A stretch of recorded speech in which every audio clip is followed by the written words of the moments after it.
Hello everyone, welcome back to our channel. അപ്പോൾ ഞാൻ ഇന്ന് വന്നിട്ടുള്ളത് ഒരു മോസ് ഗാർഡൻ്റെ ഐഡിയ ആയിട്ടാണ്. ഈ മോസ് ഗാർഡൻ കുറേ പേർക്ക് അറിയുണ്ടാവും. ഇത് വന്നിട്ട് നമ്മൾ യൂഷ്വലി ചെയ്യുന്നത് മഴക്കാലത്താണ്. കാരണം മഴക്കാലത്താണ് നമുക്ക് മോസ് നന്നായിട്ട് അവൈലബിൾ ആയിട്ട് ഉണ്ടാവുക അല്ലേ. നല്ല വെള്ളം വീഴുന്ന സമയത്ത് നമുക്ക് മോസ് നമ്മുടെ മുറ്റത്തിലൊക്കെ കാണാൻ പറ്റും. പക്ഷേ ഇപ്പോൾ മോസ് അത്ര ഉണ്ടാവില്ല. എന്നാലും വെള്ളം വീഴുന്ന പൈപ്പിൻ്റെ സൈഡിലൊക്കെ നമുക്ക് മോസ് കാണാൻ പറ്റും. പക്ഷെ ഞാനിത് ഉണ്ടാക്കിയിട്ടിപ്പോൾ ഏകദേശം 2-3 മാസമായിട്ടോ. അപ്പോൾ ഞാൻ ഇതിൻ്റെ ഒരു അപ്ഡേറ്റ് പോലെയാണ് നിങ്ങൾക്ക് പറഞ്ഞു തരുന്നത്. കുറേ പേര് ആദ്യം ഇത് വീഡിയോ ആയിട്ട് ഇട്ടിട്ടുണ്ട് യൂട്യൂബിലൊക്കെ, ഞാനും കണ്ടിട്ടുണ്ട്. അപ്പോൾ അതിൽ കുറേ പേര് സംശയം വെച്ചിട്ടുണ്ടായിരുന്നു, ഈ മോസ് കരിഞ്ഞു പോവില്ലേ പിന്നെ വരുമോ എന്ന്. അപ്പോൾ അങ്ങനെയുള്ളവർക്കും കൂടിയും ഹെൽപ്ഫുള്ളായിട്ടാണ് ഞാൻ ഈ ഒരു വീഡിയോ ഇട്ടിട്ടുള്ളത് കേട്ടോ.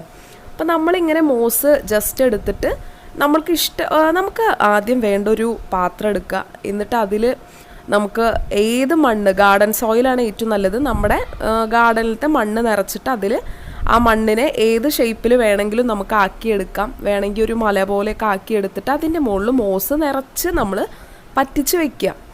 അതാണ് ചെയ്യേണ്ടത്. നല്ല എളുപ്പമാണ്.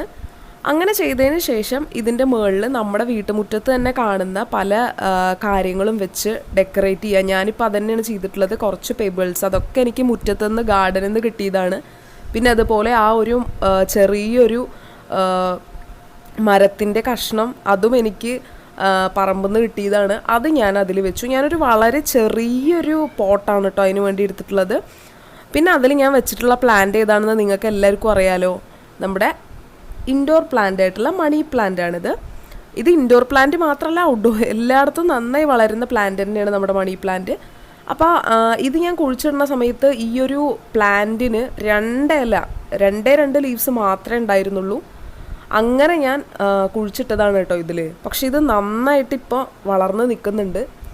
അതുപോലെ ഞാൻ അന്ന് വെച്ച എല്ലാം നല്ല ബ്യൂട്ടിഫുള്ളായിട്ട് നിൽക്കുന്നുണ്ട്. അപ്പോൾ നമ്മൾ മോസ് ആദ്യം ഇതിൽ പരത്തി വെക്കുമ്പോൾ നല്ല ഭംഗിയാണ് കാണാൻ, നല്ല ഗ്രീനറി ആയിരിക്കും. പിന്നെ കുറച്ച് കഴിയുമ്പോൾ അത് ഒബ്വിയസ്ലി കരിഞ്ഞു പോകുന്നുണ്ട്. പക്ഷേ അത് കരിഞ്ഞു പോയാലും നമ്മൾ ഇതിന് ഫ്രീക്വൻ്റായിട്ട് വാട്ടർ ചെയ്യുകയാണെങ്കിൽ എന്നും ഒഴിക്കേണ്ട ആവശ്യമില്ല. ഒരു 3 days ഇടവിട്ടിട്ട് നമുക്കിതിൽ വെള്ളം ഒഴിച്ചാൽ മതിയാവും. അങ്ങനെ വെള്ളം ഒഴിക്കുമ്പോൾ അത് രണ്ടാമത് കിളിർത്ത് വരുന്നുണ്ട്. ഇപ്പോൾ കണ്ടോ, എൻ്റെ ഈ ഒരു മോസ് ഗാർഡനിൽ ഗ്രീനറി വീണ്ടും വരികയാണ്.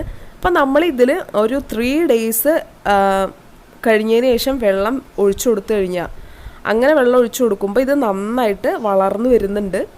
പിന്നെ അതുപോലെ ഈ പ്ലാന്റും നല്ല ഗ്രോത്താണ് കാണിക്കുന്നത്. ഞാനിതിൻ്റെ ടേബിൾ ടോപ്പിൽ ഇൻഡോറിലാണ് കേട്ടോ വെച്ചിട്ടുള്ളത്. നല്ല ബ്യൂട്ടി.